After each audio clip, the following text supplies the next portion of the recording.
Salut les gars, c'est Ibrahim Mané. Aujourd'hui c'est l'interview pour DSC.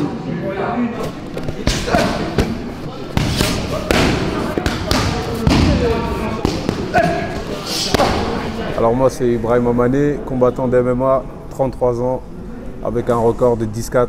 Je suis arrivé dans le sport de le combat sans le vouloir en vrai. Je suis tombé dans un petit club comme ça et puis un jour c'était CrossFit. Et le lendemain il y avait grappling, un truc comme ça et j'ai continué au fur et à mesure. Et après un jour j'ai voulu me tester et j'ai fait un combat et derrière il y a eu des retours on va dire plus ou moins corrects, genre retour médiatique et tout. Du coup je me suis retrouvé dedans sans le vouloir mais maintenant on s'y plaît fortement, tu vois. J'avais l'impression de me retrouver, tu vois, c'était un peu mon identité on va dire, voilà c'est ça. C'est quoi? Est-ce qu'à une époque, tu te cherchais un peu, tu savais pas trop vers quoi tu allais te tourner encore peut-être? C'est ça, c'est ça. Franchement, pour tout te dire, j'ai eu une enfance assez compliquée. J'ai failli dériver, vraiment, vraiment. Je ne vais pas rentrer dans les détails, mais ouais, c'était vraiment sombre. Et puis, franchement, cette reconversion, franchement, je remercie Dieu parce que honnêtement, je pouvais pas voir mieux que ça. C'était soit je continuais à faire ce que je faisais, ou soit j'abandonnais tout et je me consacrais dans le sport. Et voilà, ça a fait plaisir à mes proches, à tout le monde. Et voilà, maintenant, même moi-même, ça me fait plaisir. Et je vois qu'il y a pas mal de gens dans mon quartier, des petits qui peuvent s'identifier un peu à moi, qui ont envie de faire du sport de combat. Il n'y a rien de mieux que ça, en fait.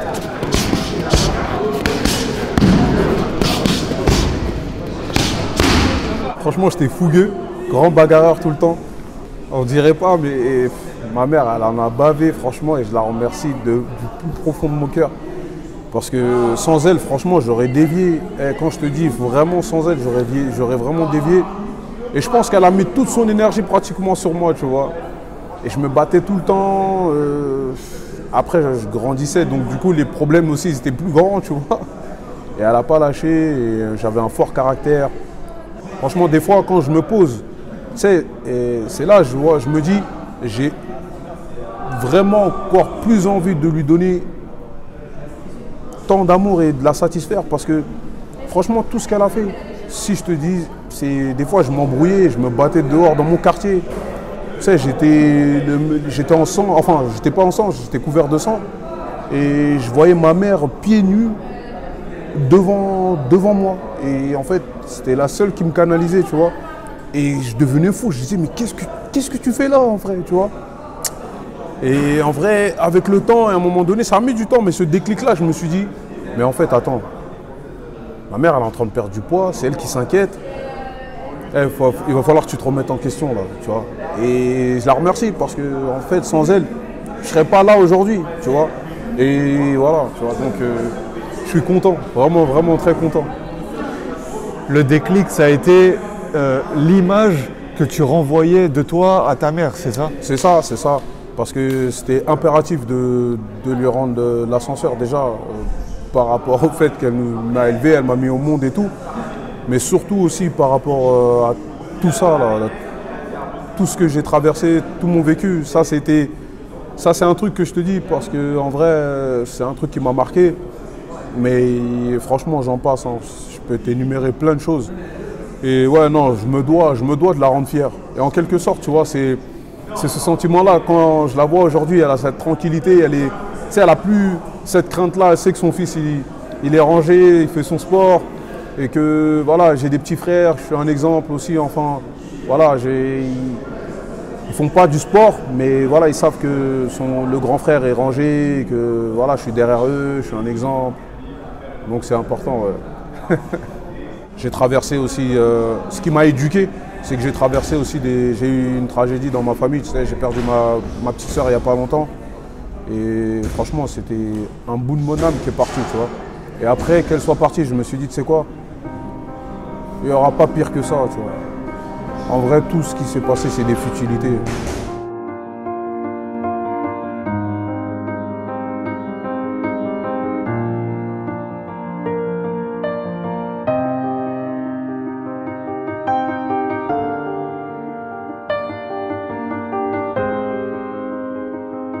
En fait, pour tout dire, c'était un gros coup de massue, mais à un niveau, franchement, pour tout dire, c'est là que j'ai réalisé c'était quoi mourir de chagrin, tu vois. Parce qu'à ce moment-là, tu as vu, j'avais une douleur qui était tellement forte. Je me suis dit comment je vais faire, parce que ma petite sœur, c'était comme mon bébé, tu vois, c'était vraiment que moi et tout. J'ai mis du temps à m'en remettre. Et quand je m'en suis remis, j'en ai fait une force. Tu vois, je me suis dit, t'as vu, si tu as traversé ça, c'est bon en vrai. Tout ce qu'il y a autour là, en fait, tout ce qu'il peut avoir, c'est des futilités.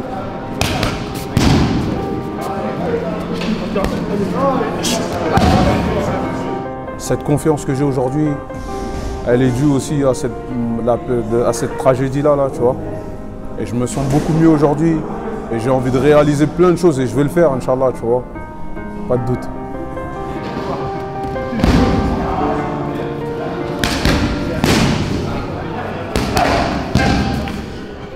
Et au fur et à mesure, voilà, je suis monté crescendo. Après, il y a eu les défaites. Et tu as vu, le MMA, c'est cruel. Hein. Quand tu gagnes, il y a tout le monde. Et quand tu perds, il n'y a plus personne. Ça aussi, ça a été après compliqué, à gérer et tout. Parce que tu te dis, comment dire, c'est irréel. Tu vois, les gens, ils sont là et du jour au lendemain, ils peuvent ne plus être là. Ça m'a fait mal un peu. Après, je me suis dit, bon, voilà, c'est comme ça. Mais voilà, la défaite qui m'a plus marqué, c'est celle-ci. C'est en Afrique du Sud, dans l'émission de télé-réalité. Je suis arrivé en finale et j'étais crispé tout le combat. Mais les 30 dernières secondes, j'ai envoyé un missile de ma jambe. Le mec KO, multiples fractures du visage. Le mec il tombe KO, protège-dents, il était tombé et tout. L'arbitre il n'a pas voulu arrêter parce que voilà, il restait quelques secondes. Et puis voilà, il a gagné. Et il s'est fait huer chez lui devant 17 000 personnes. Et ça, j'avoue, ça m'a fait mal parce qu'il y avait un contrat. En plus, j'avais fait l'émission de télé-réalité, tu vois. J'avais fait le tournoi, en gros. J'étais arrivé en finale. J'étais pas le favori. Donc ouais, celle-là m'a marqué, tu vois. T'étais pas le favori, tu arrives quand même en finale. Est-ce que ça a été, je dirais pas que tu t'es surpris, mais est-ce que tu savais que tu avais le potentiel d'arriver là? Ouais, carrément, je me suis surpris carrément. Parce que moi en fait quand je suis arrivé, j'avais pas du tout de profil. Les mecs sont arrivés, tu sais, il y avait un Irlandais, un Américain, un Brésilien et tout. Tous ils avaient les oreilles en chou, tu sais, balèzes. En plus c'était des vrais 84, du coup j'étais à 93 kilos, tout ça et tout. Leurs gars, l'organisation ne me calculait même pas, tu sais. Moi, je me suis dit, bon, c'est une expérience, mais bon, voilà, si je vois pas le bout du tunnel, c'est pas grave. Et il y a une phase qui est mal passée, parce que comme je t'ai dit, je suis nerveux. Il y a un Anglais qui m'a titillé d'une façon, qui s'est dit qu'il allait me bousiller, enfin, qu'il allait me frapper d'une manière, tu sais, comme un enfant, tu vois. Et là, ça m'est arrivé, là. Je me suis dit, allez, hop, tu sais quoi, je vais gagner. Il faut que je remporte cette émission-là. Je me suis challengé tout seul, en fait, ouais, c'est ça. Et moi, je sais qu'en fait, à partir du moment où tu me titilles, il y a ce truc-là qui vient en moi. C'est comme un démon. Ah ouais, en fait, je sors du contexte. Et c'est ça qu'il faut que je réussisse à canaliser aussi, tu vois. Maintenant, j'arrive bien à le faire. Mais ouais, du coup, c'est ce qui fait que maintenant, au jour d'aujourd'hui, j'ai envie de remporter tous mes combats. Je préfère un mec en face qui est humble. Mais si le mec en face, il se la raconte ou il en fait un peu trop, d'un côté, ça m'arrange. Je sais que là, c'est... Tu vois. On va se tuer là. C'est la guerre.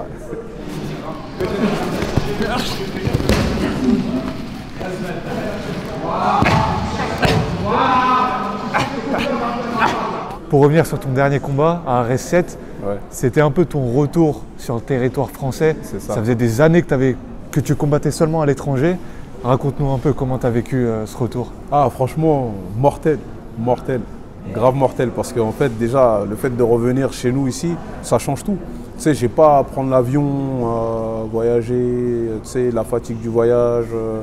Et en plus de ça, devant mon public et tout.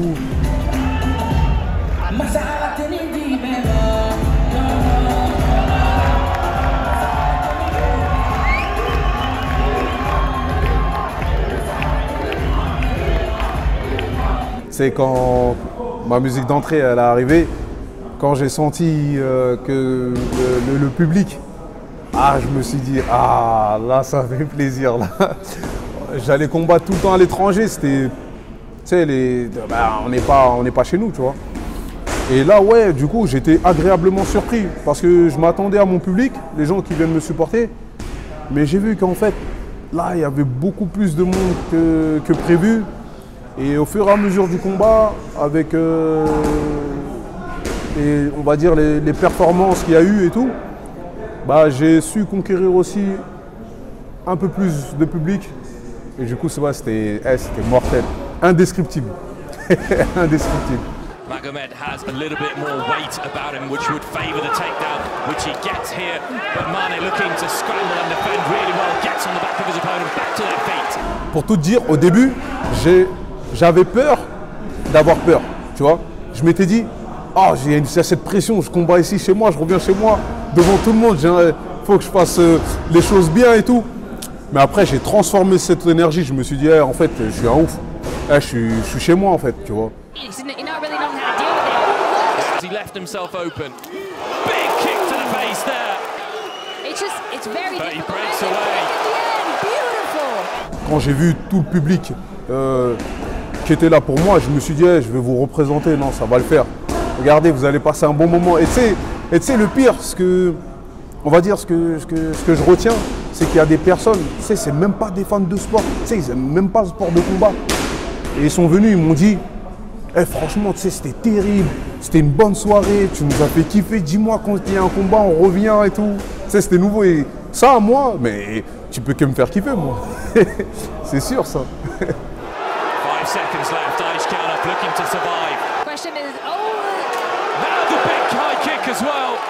Tout à l'heure, tu me disais que tu n'avais pas assez montré sur ton dernier combat. Ouais. Qu'est-ce que tu aurais voulu montrer de plus et qu'est-ce que tu vas du coup nous montrer sur ton prochain combat? Franchement, comme je t'ai dit, j'avais la possibilité de finir le dernier combat.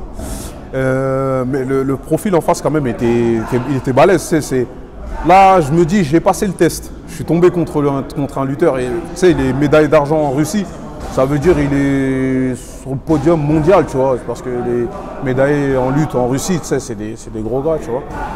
Mais ouais, non, j'ai envie de montrer au fur et à mesure que la panoplie, elle est trop large, tu vois. Et que je suis polyvalent, je suis complet. C'est ça qu'on veut montrer, tu vois. Tu connais ton adversaire? Pas spécialement, je sais que c'est un Français. Je sais que c'est un bon adversaire. Tu sais. Voilà, ce jour-là, il n'y a rien de personnel. C'est que du business. Only business. En fait, maintenant, j'ai pris l'habitude de combattre les mecs de l'étranger, tu vois. C'est un truc en plus, tu vois. Tu sais, vous connaissez pas. Ça vient, tu sais, il vient avec sa culture, je viens avec la mienne. Tu sais, il y a ce respect-là. Ça ajoute une pression en plus. Mais dans tous les cas, c'est bien aussi, parce que tu as vu, là, c'est un retour à la maison. Enfin, le retour, je l'ai déjà fait.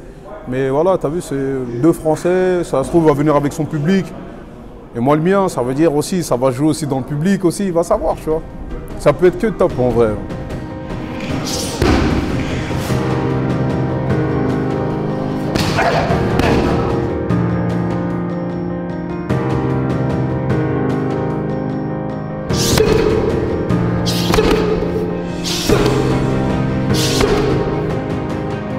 Quoi qu'il arrive, ça va être un beau combat. Quoi qu'il arrive, moi, je vous le dis, je prépare ça en tout cas. Et j'ai préparé ça depuis tant d'années, donc soyez au rendez-vous. Franchement, ça va être une belle soirée.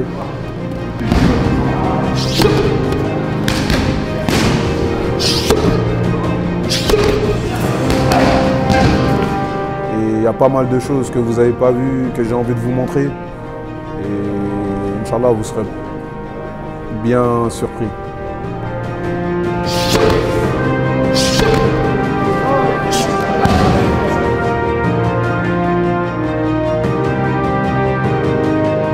En tout cas, merci à toi frérot, parce que tu es là depuis un moment. Et puis heureusement, il y a des gars comme toi, tu vois, tu donnes la visibilité un peu à tout le monde, tu vois. Et chose que les autres médias devraient faire, tu vois. Parce qu'ils viennent que quand la lumière elle est là. Mais t'as vu, toi, on peut pas te refuser. Parce que t'es un gars, t'es vrai, tu vois. T'es là du début à la fin. Et moi, je préfère les gars comme ça, tu vois. C'est important, en tout cas. Merci mon frère. Normal, mon rêve.